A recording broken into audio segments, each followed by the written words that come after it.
বাজারের পাশের রাস্তায় একটি পাগল মেয়ে ময়লার মধ্যে খাবার খোঁজ করছে। কোনো খাবার পেলেই খেয়ে নিচ্ছে। হঠাৎ পাগল মেয়েটির চোখ পড়ল সামনে থেকে আসা একজন ভদ্রলোকের উপর। ওই ভদ্রলোক ওই পথেই বাসার দিকে যাচ্ছিলেন। পাগল মেয়েটি ভদ্রলোকটিকে দেখে দেরি না করে দৌড়ে ভদ্রলোকের কাছে গিয়ে ভদ্রলোককে জড়িয়ে ধরলেন। ভদ্রলোক কোনোভাবে ছাড়িয়ে বলতে লাগলেন, তোরে না বলছি আমারে দেখলে আমার কাছে আসবি না? আবার যদি আমার কাছে আসিস আমি তোর গলা টিপে মেরে ফেলবো। ওই ভদ্রলোকের নাম শরীফ চৌধুরী। পাগল মেয়েটি শরীফ চৌধুরীর কথা শুনে চোখের পানি ছেড়ে ফ্যাল করে কেঁদে দিলেন। শরীফ চৌধুরী বলতে লাগলেন, তুই মরে যেতে পারিস না? তোর জন্য এই রাস্তায় কেউ হাঁটতে পারে না। যারে দেখিস তারই জড়িয়ে ধরিস। এরপর যদি অন্য কাউকেই ধরার চেষ্টা করিস আমি সবাইকে বলে দেব তোকে এই বাজার থেকে তাড়িয়ে দেবে। এই কথা বলে শরীফ চৌধুরী ওখান থেকে বাসার উদ্দেশ্যে রওনা দিলেন। পাগল মেয়েটি শরীফ চৌধুরীর দিকে অপলক দৃষ্টিতে তাকিয়ে থেকে ওখানেই বসে পড়লেন। বসে বসে চিন্তা করতে লাগলেন, আমি কি অপরাধে আজ আমি রাস্তায় রাস্তায় পড়ে থাকি? আমারও তো ইচ্ছা করে ওনাদের মতো ভালো পোশাক পরে বাড়িতে থাকতে। তাহলে আমার বেলায় এমন কেন? ঘরের সিঁড়িতে বসে কান্না করছে শরীফ চৌধুরীর স্ত্রী মায়ামণি, আর পাশে বসে আছে শরীফ চৌধুরীর বড় মেয়ে। এর মাঝে শরীফ চৌধুরী মায়ামণির সামনে আসতেই মায়ামণি শরীফকে জিজ্ঞাসা করলেন, তুমি কি রেশমির দেখা পেয়েছো? ও কোথায় গেছে? জবাবে শরীফ চৌধুরী বললেন, তোমাকে না বলেছি ওই পাগলির কথা আমার সামনে বলবা না? তারপর ওই পাগলির বিষয়ে আমার কাছে কেন জানতে চাও? কেন? দেখো, আমি একজন মা। আমি রেশমিকে 10 মাস 10 দিন গর্ভে ধারণ করেছি।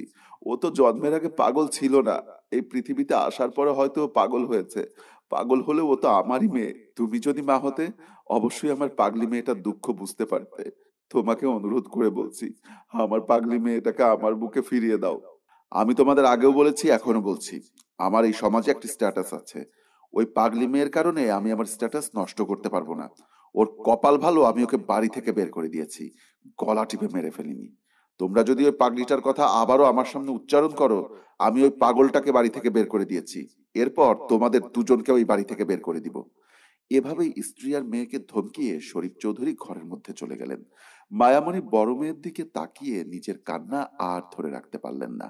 হাউ মাউ করে কান্না করতে লাগলেন। মায়ের মন কি দিয়ে সান্ত্বনা দেবে? যে মা মেয়েকে 10 মাস 10 দিন গর্ভে ধারণ করে এই পৃথিবীর আলো দেখিয়েছে, হোক না সে পাগল। কথায় আছে, একজন ভালো সন্তানের চেয়ে একজন খারাপ সন্তানের জন্য মায়ের মনে বেশি মায়া থাকে। আর সে মায়ার বাঁধন এভাবে ছিন্ন বিচ্ছিন্ন করে দিচ্ছে শরীফ চৌধুরী। রেশমির কি অপরাধ ছিল যার কারণে এত বড় বাড়িতে রেশমির থাকার মতো একটু জায়গা হলো না? রেশমি পাগল হয়ে রাস্তায় রাস্তায় ঘুরে বেড়ায়, ময়লা খাবার কুড়িয়ে পেটের ক্ষুধা নিবারণ করে। শরীফ চৌধুরী ঘুমিয়ে আছে। হঠাৎ শরীফ চৌধুরী ঘুমের ঘরে স্বপ্ন দেখতে লাগলেন, শরীফ চৌধুরী একটি মহামারী ভাইরাসে আক্রান্ত, বাজারের এক সাইডে পড়ে আছে। গা ভর্তি কিছু বসন্ত দেখা যাচ্ছে। কিছু লোক শরীফ চৌধুরীকে ঘিরে আছে। কেউ শরীফ চৌধুরীর গায়ে হাত দিচ্ছে না। রেশমি দূর থেকে মানুষের ভিড় দেখে দৌড়ে ভিড়ের মাঝে এসে দেখতে পেলেন শরীফ চৌধুরী অসুস্থ অবস্থায় পড়ে আছে। এত মানুষ, তবুও কেউ শরীফ চৌধুরীকে দেখছে না। রেশমি দৌড়ে গিয়ে শরীফ চৌধুরীকে জড়িয়ে ধরে কান্না করতে লাগলেন। বলতে লাগলেন, বাবা, তোমার কিচ্ছু হবে না বাবা। আমি তোমাকে ডাক্তারের কাছে নিয়ে যাব। ডাক্তার ওষুধ দিলে তুমি ভালো হয়ে যাবে বাবা। পাশ থেকে একজন লোক বলতে লাগলেন, এই পাগলি মেয়েটা আমাদের এই বাজারে থাকে। শরীফ চৌধুরীর শরীরে বসন্ত উঠেছে। এটি একটি ছোঁয়াচে রোগ। এই পাগলিটা এই রোগটা বাজারের সব দোকানদারের মাঝে ছড়িয়ে দেবে। এই পাগলিটাকে এই বাজারে আর থাকতে দেওয়া যাবে না।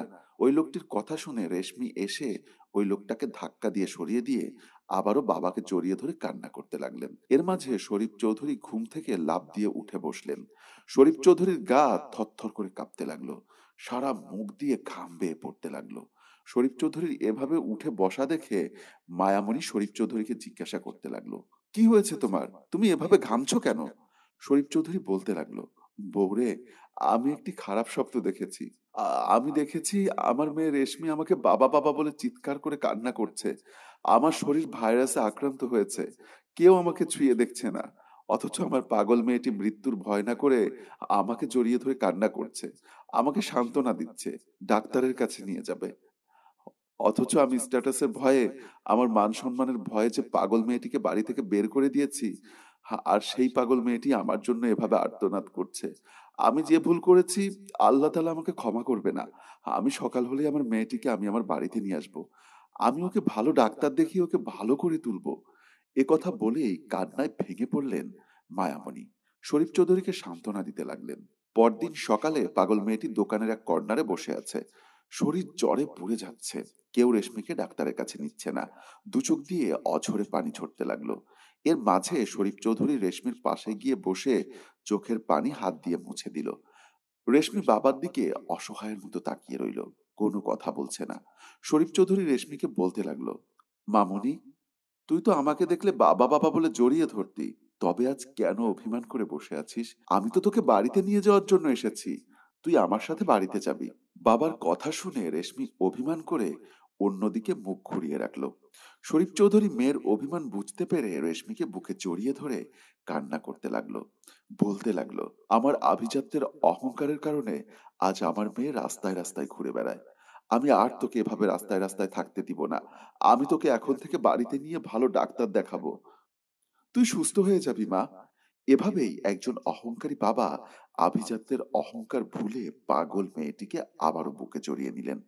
আমাদের সমাজে এমন অহরহ ঘটনা ঘটে, যার কারণে ডাস্টবিনের ময়লার পলিথিনে নবজাতক শিশু পড়ে থাকে। আজকে শিশুই হতে পারে আগামী দিনের ভবিষ্যৎ।